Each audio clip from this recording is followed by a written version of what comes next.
This video is made solely for educational purposes and consent has been obtained from all individuals whose details are visible in the video. The sole purpose of this video is to guide and educate colleagues in the भू अभिलेख department under the government of Madhya Pradesh. तो यहाँ पर हम देखेंगे कि पटवारी ID से farmer registry कैसे की जाती है, उस बारे में ये वीडियो है। तो सबसे पहले आपको अपने मोबाइल में सारा एप्लीकेशन को खोलना है। लोकल यूज सर्वेयर के लिए अलग प्रोसेस है, वो हम अगले वीडियो में देख लेंगे। इस वीडियो में सिर्फ पटवारी आईडी से कैसे होता है वो देख रहे हैं हम। तो आपको नीचे जाना है, फार्मर रजिस्ट्री करके ये आइकन है, इस पर क्लिक करना है। कुछ इस तरह का इंटरफेस खुलेगा। यहाँ पर आपको अपनी यूज़र आईडी, पासवर्ड या फिर मोबाइल नंबर और OTP के माध्यम से लॉगिन कर लेना है। लॉगिन होने के बाद कुछ इस तरह का इंटरफेस आपके सामने खुलेगा। यहाँ पर आधार का सत्यापन हो रहा है। यहाँ पर हमें जो कृषक है उसका आधार नंबर हमें यहाँ बॉक्स में डालना रहेगा।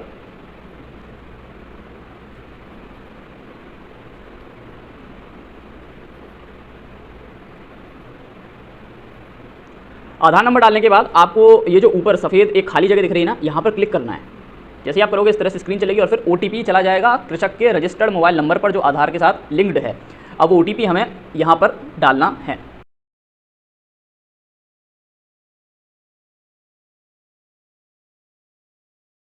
आधार OTP वेरीफाई हो जाने के बाद फिर उसका मोबाइल नंबर यहाँ हमें डालना है, कृषक का मोबाइल नंबर, और फिर उस पर OTP आएगा और फिर वो OTP हमें वापस डाल के फिर वेरीफाई करना पड़ेगा। तो आधार नंबर भी वेरीफाई करना है और मोबाइल नंबर भी वेरीफाई करना है। ठीक। अब देखिए, जब आपने आधार कार्ड वाला OTP डाल दिया, फिर मोबाइल नंबर डालने के बाद फिर जो OTP आया वो भी डाल दिया, तो स्क्रीन कुछ इस तरह से आ जाएगी, है ना। उसका आधार सत्यापन हो चुका है, मोबाइल नंबर सत्यापन हो चुका है, यानी आधार सत्यापन पूरा हो गया है। अब इसके बाद में नीचे आ जाती है फार्मर की डिटेल, उसका इंग्लिश का नाम, हिंदी का नाम, है ना। इंग्लिश का नाम तो ये आधार के सर्वर से पकड़ रहा है, हिंदी का नाम जो है ये एडिटेबल फॉर्म में आपको दिखाता है। तो अगर कहीं थोड़ा बहुत आपको लग रहा है कि मिसमैच है तो आप एडिट कर सकते हो, ताकि यहाँ पर जो हरे कलर से लिखा आ रहा है नेम मैच स्कोर, ये 100% या 100 के आसपास हो जाए। यहाँ 100 होने से, नेम मैच स्कोर होने से गारंटी नहीं है ये फार्मर आईडी बन जाएगी। फार्मर आईडी का बनना या ना बनना इस नेम मैच स्कोर से निर्धारित नहीं होता है। नीचे आएंगे तो उसका लिंग आ गया है, मेल। कैटेगरी पूछता है तो कैटेगरी एक बार कंफर्म करके सही डालिएगा, ST है, OBC है या SC है। उसके बाद डेट ऑफ बर्थ आ गई उसकी, केयर ऑफ, उनके पिताजी का नाम आ गया है। पिताजी का नाम भी एडिटेबल है हिंदी में, ताकि नेम मैच स्कोर यहाँ भी 100 या 100 के करीब हो जाए। ये दो नेम मैच स्कोर जो दिख रहे हैं आपको हरे कलर के, इनका 100 या 100 के करीब होने से कोई गारंटी नहीं है कि फार्मर आईडी बनेगी। ये बात दिमाग में रख लीजिए। यहाँ 100 दिख रहा है, 98 दिख रहा है, इससे कोई मतलब नहीं है फार्मर आईडी बनेगी नहीं बनेगी। फार्मर आईडी बनना लैंड रिकॉर्ड और आधार का नाम जो नीचे मैं आपको दिखाऊंगा वो मैच होता है तो ही आगे बढ़ेगा प्रक्रिया, है ना। नीचे फिर कृषक का फोटो आ जाएगा। यहाँ पर वो प्रधानमंत्री किसान निधि के लिए अप्लाई करना चाहता है या नहीं, तो यस कर दीजिए, क्योंकि आगे से प्रधानमंत्री किसान निधि की जो अमाउंट है वो इसी फार्मर आईडी के थ्रू हर किसान को जाएगा। आगे की जो भी सरकारी योजनाएं हैं वो फार्मर आईडी के थ्रू ही जाएंगी। तो यहाँ पर यस कर दीजिए अगर किसान निधि के लिए वो पात्र है। इसके बाद उसका रेजिडेंशियल डिटेल आ गई। अगर मान लीजिए उसका जो वर्तमान निवास है वो यहाँ दिखाएगा निवास से कुछ भिन्न है, तो आप इस बॉक्स में टिक कर सकते हैं इंसर्ट लेटेस्ट रेजिडेंशियल डिटेल में, और उसका वर्तमान जो नया पता है जो आधार में नहीं है तो वो आप यहाँ खुद से डाल सकते हैं। नीचे बढ़ जाएंगे, लैंड ओनरशिप डिटेल्स। इस बॉक्स में जाके आप ओनर लिखा आएगा, उस पर क्लिक कर दीजिए। ओनर का मतलब यह व्यक्ति ही इस भूमि का स्वामी है। नीचे जाएंगे तो ऑक्यूपेशन डिटेल, यानी कि इसका पेशा क्या है व्यक्ति का, क्या ये कृषि से जुड़ा हुआ है, एग्रीकल्चर से, तो यस कर देंगे कि हाँ ये कृषक है।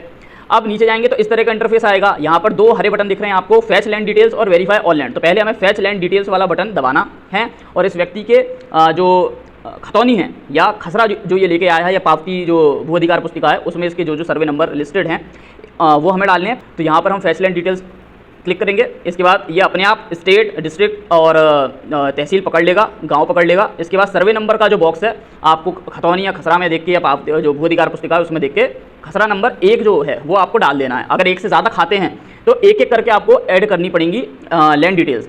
जैसे मान लीजिए किसान का 2 खाते हैं, एक खाते में 3 ज़मीनें हैं, दूसरे खाते में 5 ज़मीनें हैं, तो आपको पहला वाला खाता है भू अधिकार पुस्तिका जो पहली वाली है उसमें मान लीजिए 2 ज़मीनें हैं, मान लीजिए 291/5 और 293/5, है ना, 291/5 और 293/5। अब इसमें से मान लीजिए मैं 291/5, ये जो बटा वाला सहित नंबर है ना, ये हमें सर्वे नंबर वाले बॉक्स में डालना है। सब सर्वे नंबर वाले में हमें नहीं डालना है कुछ भी, ठीक है। जो भी पूरा नंबर है सर्वे नंबर 291/5 वो हमें ऊपर वाले में डालना है सर्वे नंबर में। सब सर्वे नंबर में हमें कुछ भी नहीं डालना है। 1 से ज़्यादा ज़मीनें इकट्ठी एक बार में नहीं डाल देनी कि कॉमा लगा के हमने अगला सर्वे नंबर भी डाल दिया, नहीं, एक बार में एक ही सर्वे नंबर हमें डालना है। यहाँ डालने के बाद आपको सबमिट पर क्लिक करना है। अब ये जो एग्रीस्टेक का पोर्टल है ये जाएगा लैंड रिकॉर्ड के पास में और वहाँ से डिटेल लेके आपके समक्ष प्रस्तुत कर देगा।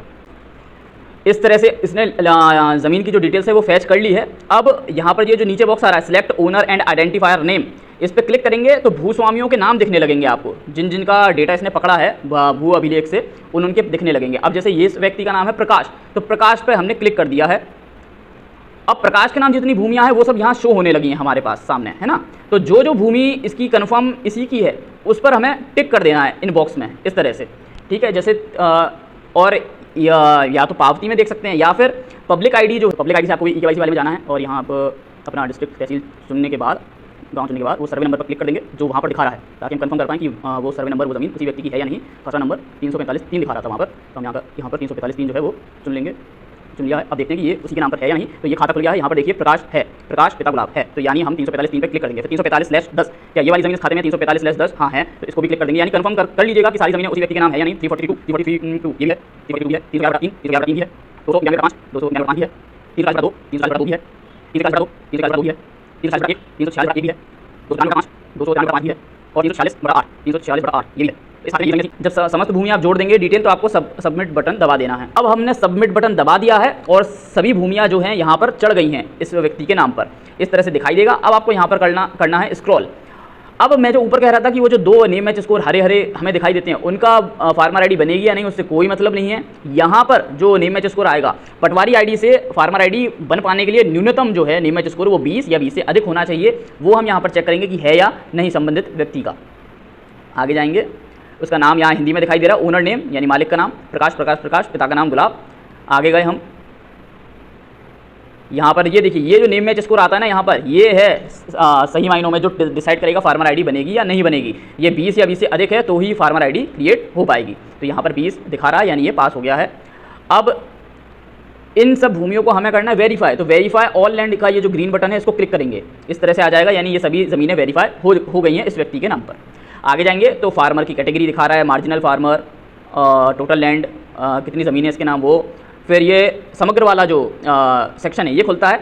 यहाँ पर देखिए इसने इसकी समग्र परिवार का और इस सदस्य का ऑटोमेटिकली पकड़ लिया है। अगर किसी केस में ऐसा होता है कि ऑटोमेटिकली नहीं पकड़ता तो हमें यहाँ पर मैन्युअली डालना पड़ेगा, है ना। उसकी फैमिली आईडी डालनी है पहले, परिवार आईडी समग्र, और नीचे उसका सदस्य का समग्र आईडी डालना है। नीचे जाएंगे तो 3 चेकबॉक्स बने आते हैं, इनको हमें चेकबॉक्स करना है। पहला है कि किसान की सहमति है, दूसरा ऑपरेटर यानी पटवारी का डिक्लेरेशन है, तीसरा यूज़ केस रिक्वेस्ट है। तीनों को चेक करने के बाद आपको सेव दबा देना है, प्रोसेसिंग होगी। इसके बाद ये आपसे पूछेगा कि आप जो ई साइन करना चाहते हैं, जो इसको कंफर्म करना चाहते हैं फाइनली, वो किस माध्यम से करना चाहते हैं, ओटीपी या बायोमेट्रिक। तो पटवारी के लिए अभी ओटीपी का ऑप्शन जो है वो खुला हुआ है, क्योंकि शासन ने हमें बायोमेट्रिक की सुविधा प्रदान नहीं की है। तो हम प्रोसीड ओटीपी पे क्लिक करेंगे, जो कि ऑलरेडी आएगा, और प्रोसीड टू साइन इन पर क्लिक कर देंगे। टू साइन इन की प्रोसेसिंग होने के बाद इस तरह से इंटरफेस आपके सामने खुल जाएगा। ये फाइनल स्टेप है। यहाँ पर आधार नंबर जो ऑलरेडी क्लिक आ रहा है, इसके नीचे बॉक्स है, यहाँ पर आपको आधार नंबर डालना है कृषक का, है ना। ये फाइनल स्टेप है। यहाँ पर हम आधार नंबर डाल देते हैं।